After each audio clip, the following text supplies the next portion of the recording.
Hi, it's Congresswoman Jan Schakowsky back with my plans and pans.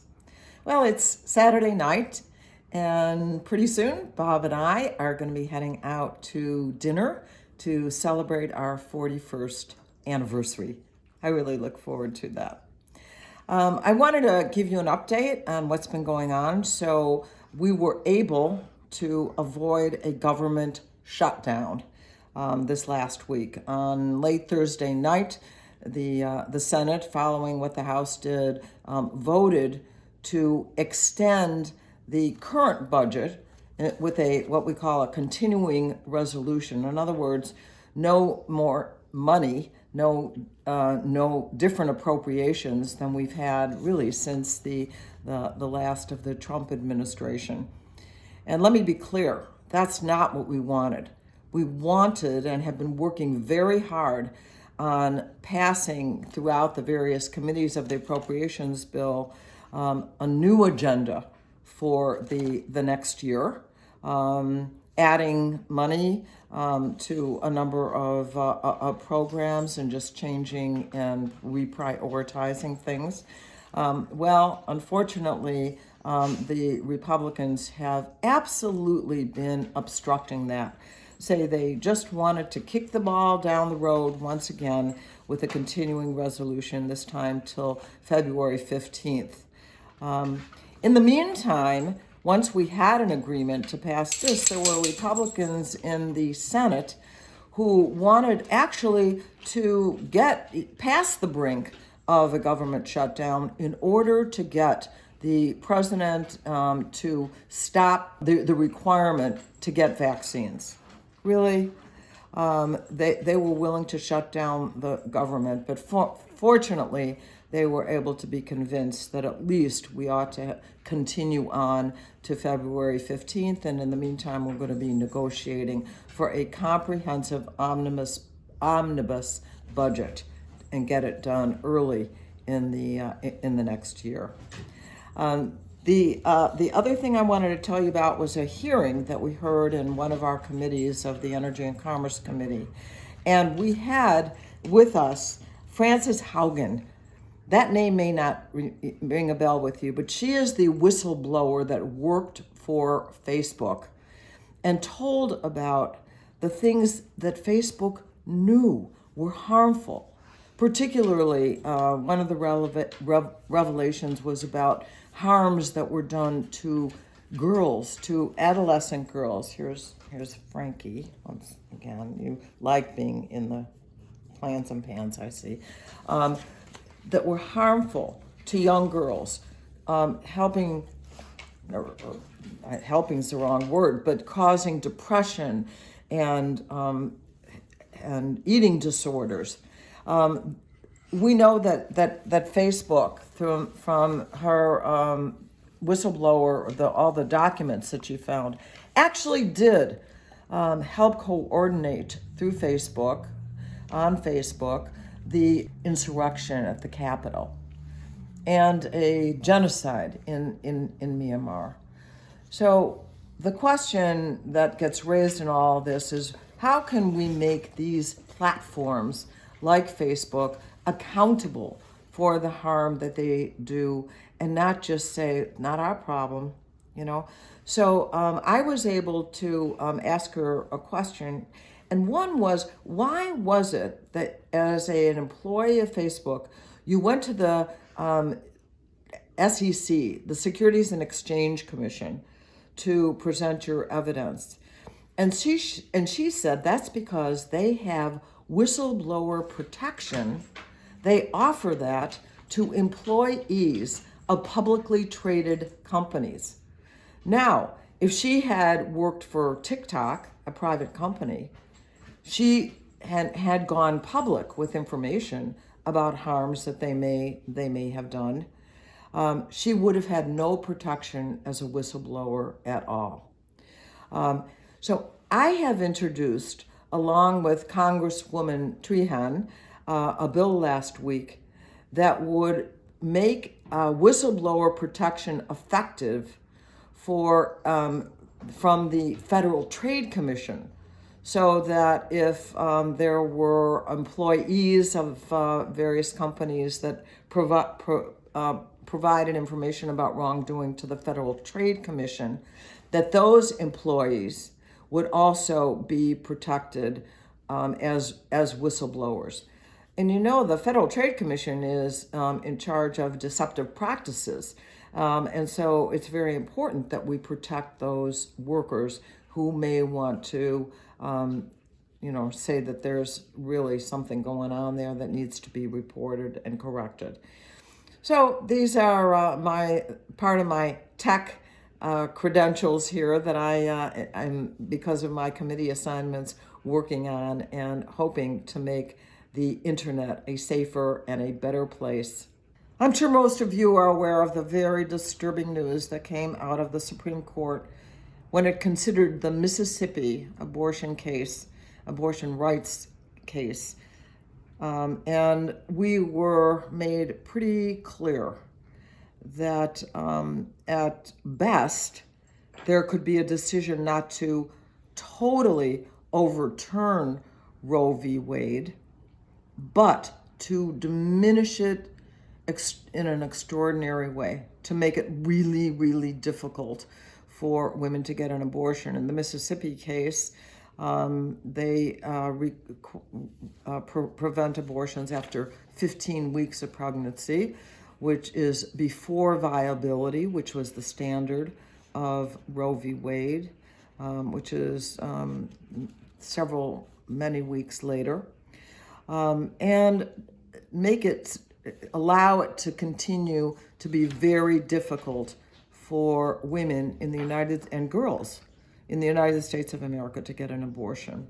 3 of the justices, the more conservative justices, were for entirely overturning Roe versus Wade. And of course, the 3 more liberal members of the court were adamant in their opposition. In fact, Justice Sotomayor said very clearly that the integrity of the court itself was at stake. And she said the stench of what she was hearing that day would take away trust people had in the neutrality or the objectivity or the law, the rights that are supposed to be upheld by the Supreme Court of the United States. This would be the first time in the history of the Supreme Court of the United States, that it would be taking away rights, precious rights. Always we have seen the court move in the direction of expanding rights. I'll tell you my take on that. I think this is a time for women and men to be standing up and saying, women are not going back. We are not going to stand by and see the elimination of this right, which I think is a threshold right.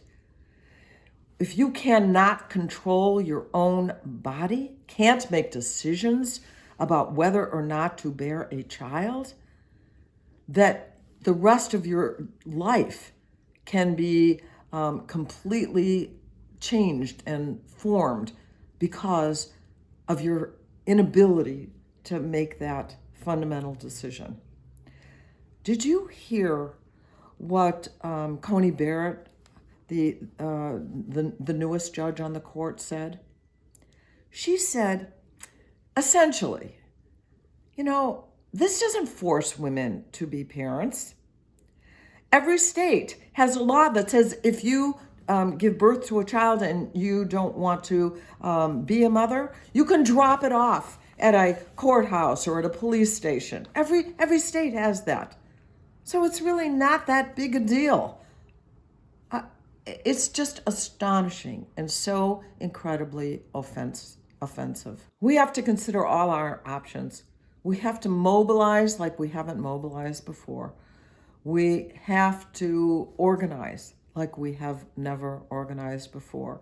And I believe that even civil disobedience needs to be on the table. This is kind of a John Lewis moment to protect, in his case, to even gain the kinds of rights that people demand and should demand in the United States of America. I always said about Roe v. Wade, Roe v. Wade wasn't the beginning of women having abortions.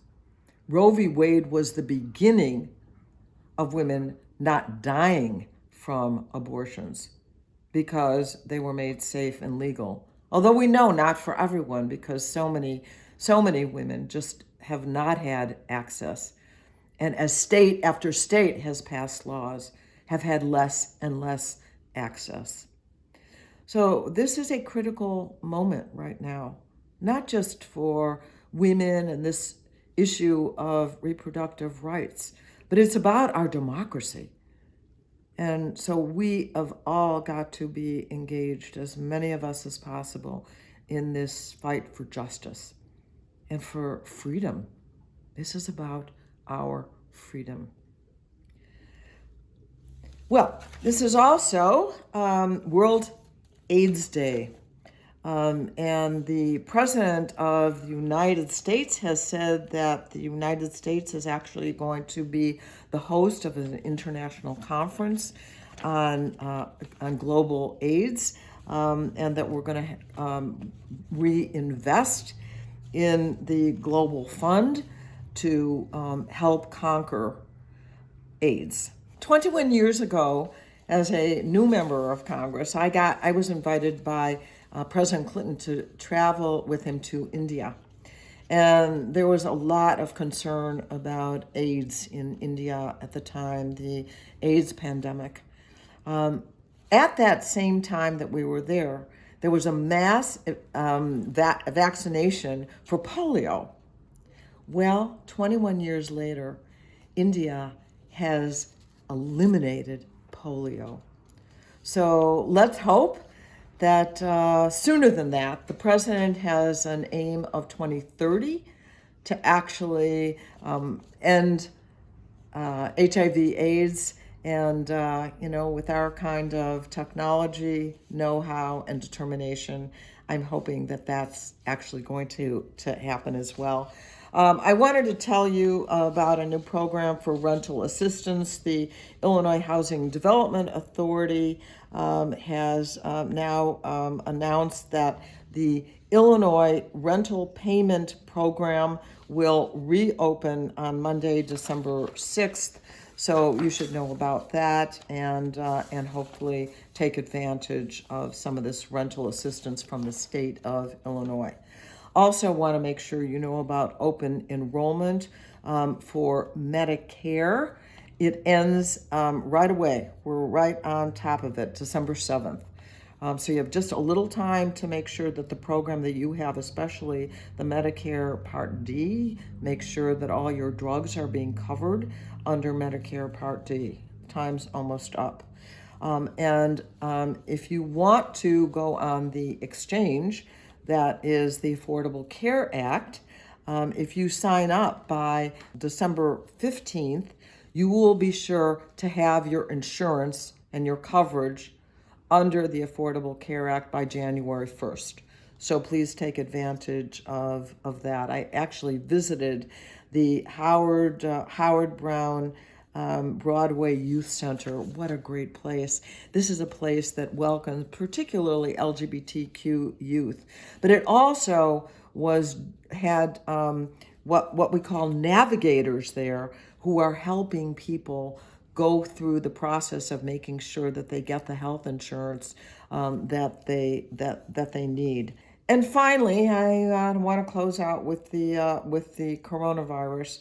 The president and the administration has launched its winter plan for coronavirus, which means that all eligible people will be able to get free at-home rapid tests for the virus, and that 50 million free test kits are going to be made available, particularly to Medicaid eligible people and people who are uninsured. And boosters are working. Do you know that on Tuesday, 1 million Americans went and had the booster? Yes, of course, I think people are afraid of the Omicron variant, and we don't know very much about it yet. We're finding out more and more. But clearly, getting a booster helps you currently with the virus, but we are hopeful also that it will make a difference with this new Omicron, which is now, by the way, in 9 states in the United States, maybe more by today. Very fast moving. And another reason why we have to make sure that everyone in the world has access to vaccines. I continue that fight. And so take care of yourself, be careful, and go out and get that vaccine. And if you haven't gotten the booster, be sure and go out and get that. I'll see you next week. Thank you for watching my video. Make sure you subscribe to my YouTube channel and follow me on Instagram, Twitter, and Facebook, where my handle is @Jan Schakowsky.